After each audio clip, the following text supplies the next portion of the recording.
Hello and welcome to Friday Focus. My name is Jon Williams and I'm one of the artists currently taking part in the show Making Histories at the Leamington Spa Museum and Art Gallery. What I thought I'd do is take this opportunity to show you my beautiful Herefordshire studio that I share with my wife, fellow potter Sarah Monk, and talk about my work and inspiration. So come on inside.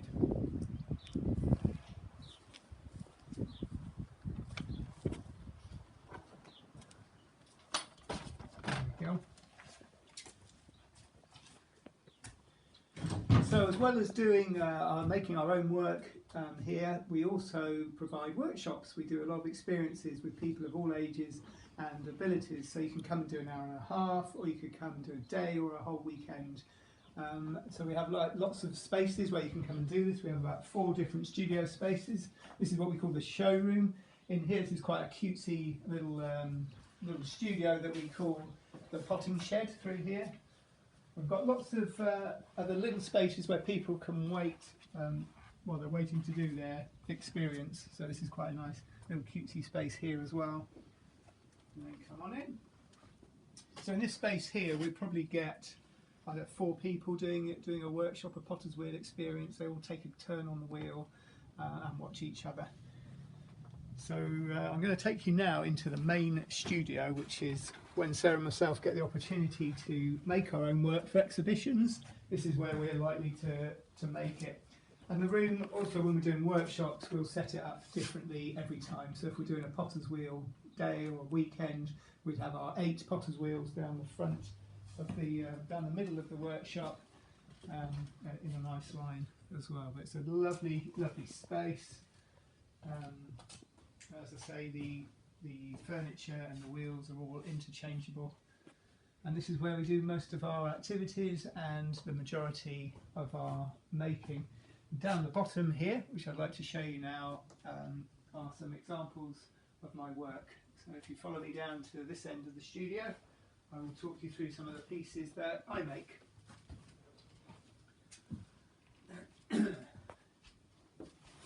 So my practice is very much based upon the work that I do with people. It wasn't always that way. In the beginning, I made objects, but I also taught and lectured as well. And I saw it as two separate disciplines, really: my teaching and working with people, and the making of my own pots. But as I went along, I found that the work I was doing with people kind of inspired my own making, particularly when I was working with people with disabilities or very young children, the under 5s. So I started to make things that could be interacted with those groups. So I make kind of pots that you can pick up and you can explore. This is a rattly pot. All this work is quite interesting. This is kind of like based upon an African udu pot, and you can actually play it.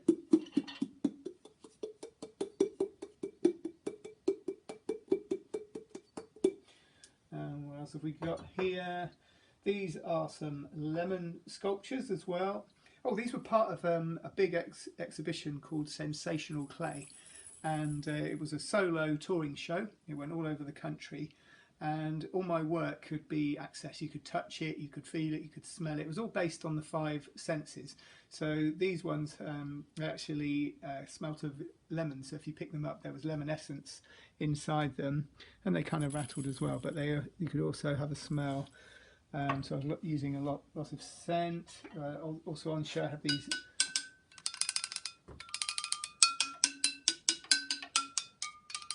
drum pots as well. It took up quite a big space, and I worked for a couple of years developing the work for that. And I think one of the venues that it toured to was Leamington Spa Art Gallery as well, which is where I think the gallery team first became aware of my work, my kind of sensory, accessible, interactive work, really. So that's how they then asked me to make some work based upon some of the pieces that they had in their collection, which I will show you now. Oh, this one here, this piece here wasn't actually in the Sensational Clay exhibition, but I developed it from that exhibition. I love the work of the idea of collaboration as well, and I work with a digital sound artist, and we collaborated, and we made these what I call Electro Bees. So this was very much a prototype, but the finished items, if you like, they had a larger hole in the base there, and each one of them had a computer and a speaker, and they were touch sensitive. So when you ran your hand over the bee, they actually buzzed. And I had about sort of 25 of these bees hanging from the ceiling, and each one of them had a different note, actually buzzed a different note. So you could play it almost like a keyboard, like a bee keyboard.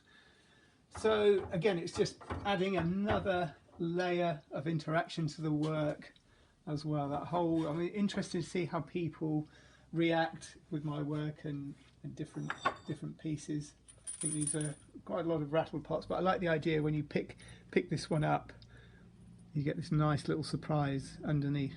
I think these were part inspired by rock pooling when my children, when they were younger, used to go rock pooling, pull up these big boulders that are in the sea or in rock pools, and you've got all these lovely things going on underneath. I think I made a whole series. Yeah, I think that was one as well.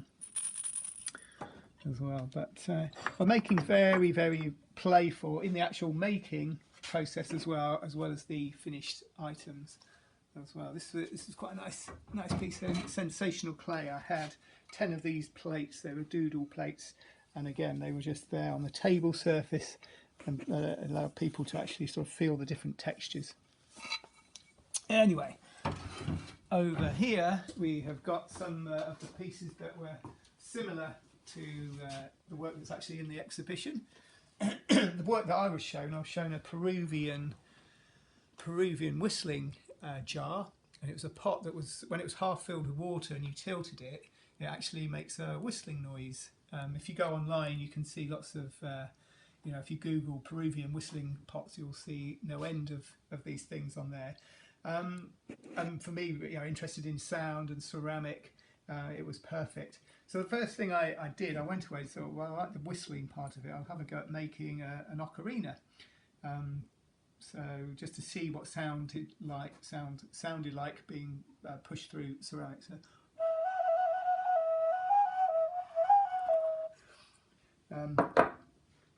and then a lot of play, a lot of making in what I was actually doing.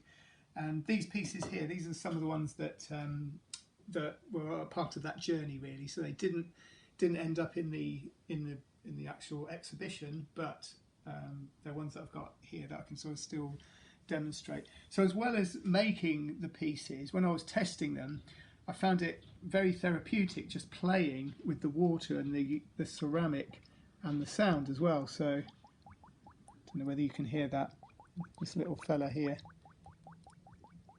bubbling away, and you can control the amount of bubbles. And I was just suddenly 2 hours would pass and I've just been playing with these things in the water to get more experimental with them, as the way we hold them, what happens if you, the sort of noises and the sounds that you get when you shake the water out like that. I also put rattles inside the pots as well, so what would happen when that actually went into the water. How that would change the sonic and the dynamic of it, the sound. Let's have a look, what else did I do? This one wasn't so effective. I think aesthetically it looks quite interesting as a piece, but I was hoping it would sort of make all sorts of gurgling noises when it was in the water. But again, it just wasn't too successful when I was playing around with it.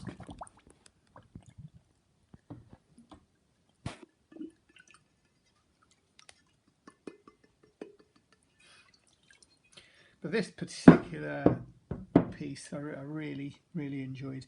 When it fills up with water, again you've got the bubbles, and I think visually as well, you see watching the bubbles coming out of all the little air holes. But just by placing your thumb over the top of the pot and lifting it up, it sort of forms that vacuum, and then when you take your thumb off of the pot, it comes out, pours out. I just love that effect, and quite a few of the pieces that I developed for the exhibition have this little thing going on, but the water came out. But I'm sure once the general public, if they had had chance to actually play with these in the exhibition, they would have gone on their own journey with the work.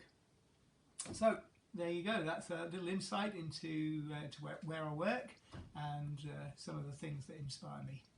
Thank you.